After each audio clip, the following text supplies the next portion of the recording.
functional theory that guides the central, that forms the basis of the central dogma of molecular biology.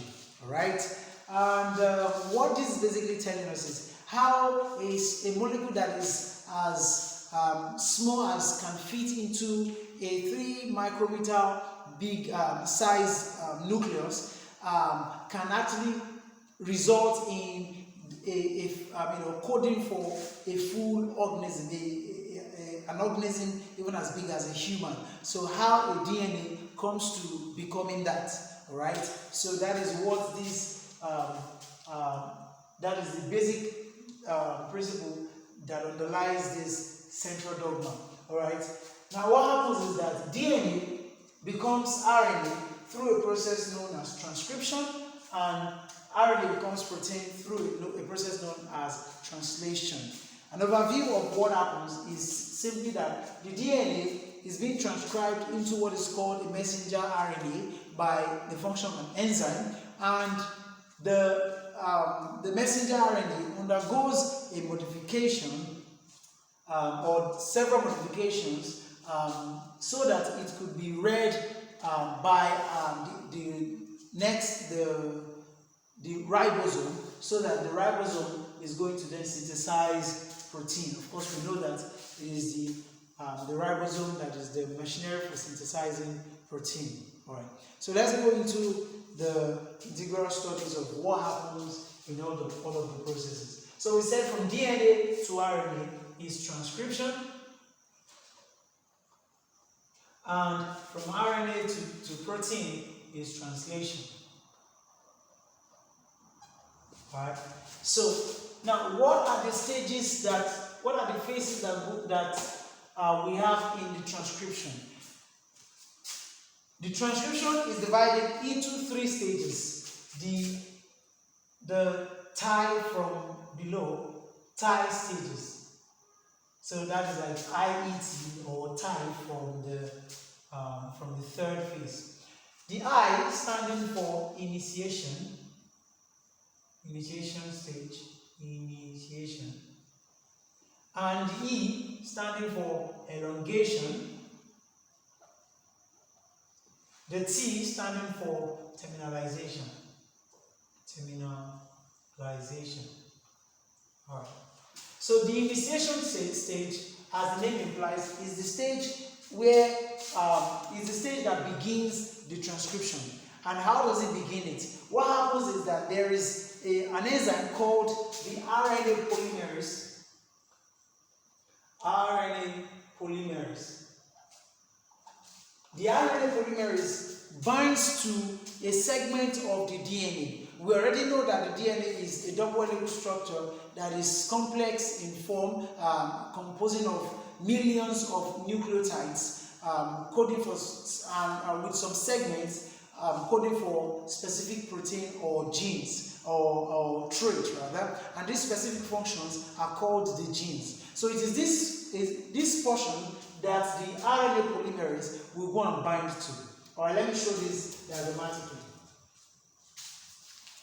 We already know that the double helix structure of protein is composed of nucleotide sequence bound together by nitrogenous bases in between like this. Alright, so what happens is that the RNA polymerase will come and bind to the particular portion of this DNA sequence that it wants to actually replicate, that it wants to copy, all right, that it wants to read or copy. So it comes to that particular portion, and what it does is that portion, the portion where it's come that it attaches to in that DNA is called the promoter region. So the promoter is the portion, is the gene where the RNA polymerase reattach itself to, where it wants to begin to copy. So as it attaches itself to that promoter region, so I represent the promoter region in the red. So that RNA polymerase is going to attach itself to this, and then what it does is it's going to slice it open. It's going to unwind this DNA helical structure and then cut it open into two. So when it breaks it open into two, then you have a structure like this. You have a structure like this. So what happens is that then you now have complementary base pairs here on opposite sides. So the portion where the RNA polymerase, the reason why it actually breaks it into two is because it wants to copy one portion of these two strands. Alright, so the portion, the strand that it wants to copy is called the template strand. The template strand or antisense strand. So, and the portion where it is not copying is the non-template strand, the non-template strand or the sense strand. So, what it does is it now begins to read this sequence of nucleotides that are here. So, you already know that our nitrogenous bases, adenine binds with thymine in what we call a lock and key mechanism. Right? So we have the G pairing with C. So if the sequence on these nucleotides are G, C, T, A, C, C, A, T, G, A, for example, then the DNA, the messenger RNA, the RNA polymerase is going to synthesize the messenger RNA. This is going to be called the messenger RNA by copying this sequence along this line from the 5' end to the 3' end. I hope you understand what the 5' and 3' end means. It's basically where the portion of the ribose sugar where the nitrogenous base is attached to. So you know the ribose sugar is like this. So if it's attached here, this portion is, we count in this direction. We have 1, 2, 3, the third carbon. So this is the 3' end. And if it is attached to the carbon at the last portion here, it's called the 5' end. So it copies from the 5' end to the 3' end, and it will copy in the opposite direction, so that the mRNA that has been synthesized is going to be in the 3' to the 5'. Alright, so the complementary base pair for G is going to be what? C, and for C is going to be G, for T is going to be A, for A is going to be T, for D is G, for D is G, then T, then A, then C and T. Alright. Okay, already we know that in the RNA there is no thymine. So it's because there is no thymine, what is going to happen is that it's going to code for uracil. So we're going to change all the T's to U on our messenger RNA. The only time it will code for T against an A is going to read a T against an A is when it is doing during the DNA replication instead here. Alright, and we know that during the point where it begins to move and copy this sequence, it doesn't need a primer to start. And the reason is because it is mRNA that has been synthesized, and the RNA polymerase also has another function of binding the DNA sequence together, zipping them up back as it is already coding along, that is already reading the frame along. Alright, so it's going to, as it's coding, it's going to be zipping those portions along. In fact, the way it does it is such that it leaves open only about 10 to 20 base pairs as it reads the frame. Alright, so and after reading the frame, once a stop nucleotide has been reached, is going to stop coding or copying, and then the mRNA is going to leave that DNA, and is going to leave the DNA, and the DNA goes back to its original position and winds up back into its helical structure. All right. So that is the process where it's the RNA binds to that portion, the promoter portion of the DNA, is called the initiation, and the process where it reads along the frame like that, it reads like that, is called elongation, where it will be copying the complementary base pairs, and the process where it now gets to a terminal nucleotide or a stop nucleotide is called terminalization. All right. So what happens to this mRNA that is being synthesized? The mRNA is going to undergo certain modifications. So, and what are the modifications? The first modification is capping. What happens is, so we said it to be reading from the 3' to the 5' end. So basically, the 5' end of that mRNA that has been synthesized, the 5' end is going to be capped. It's going to be capped, usually using guanosine, and the 3' end is going to be attached to a polyatyl. It is called a polyatyl, which is a process known as polyadenylation. So polyatyl. Now the essence of this polyatyl is so that it can be recognizable, or recognized rather, by the ribosome when it is when it wants to code for the protein that it should code for. So this guy, this sequenced mRNA, these are sequenced mRNA. This sequence, the mRNA synthesized there has some portions that actually don't even code for anything. So those portions are going to also undergo a kind of modification which is called splicing. What happens is there are two portions which we call the introns that don't code for any amino acid.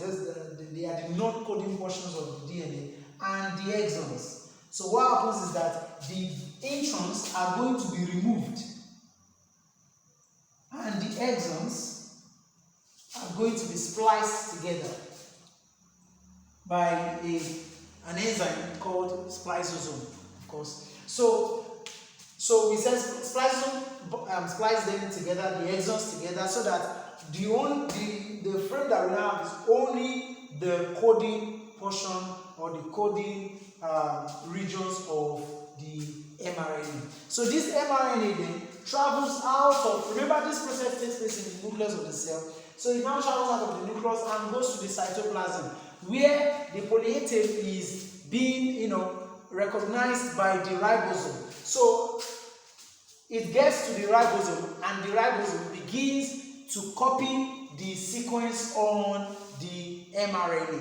All right. So usually, what happens is this: that when the mRNA, so that process is called translation first. That process where that mRNA has now gotten to the cytoplasm and is to be read by the ribosome, then that is called translation.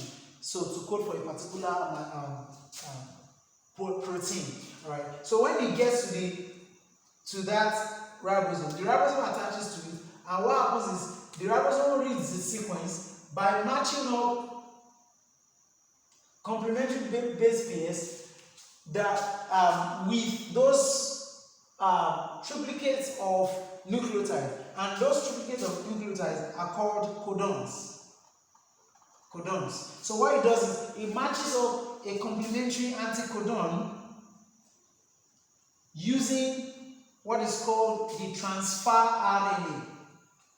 So as it is moving along the frame, as that as this mRNA is moving along the frame of this ribosome, it's going to be matching up.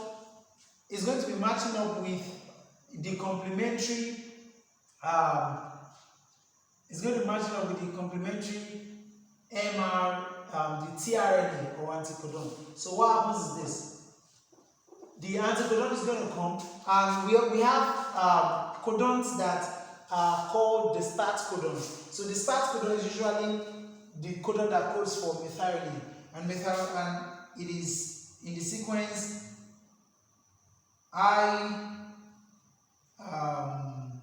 org actually.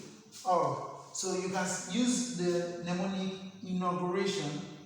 Inauguration is like to start something as well. So like to inaugurate. So to inaugurate the process. So AUG, that is the adenine, uracil, and guanine. They are the one that act as the start codon. All right. So that is the initiation process of translation. It gets attached to the ribosome, and then the ribosome will begin to read the frame from the start codon end. So the tRNA sequence that will complement this is going to code for the complementary for A is going to be what? U. And the complementary for U is going to be A. And the complementary for G, guanine, is going to be what? C. Alright, so and this code for what protein? Methionine. Methionine. The methionine. Alright, so we said this is translation. Now, it could continue with another sequence CCU, for example, and that is going to be code for GGA. And that is going to code for another amino acid. Alright?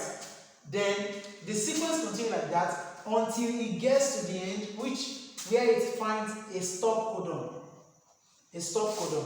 The stop codon are usually UAG, like you are gone, or you can use that mnemonic to remember.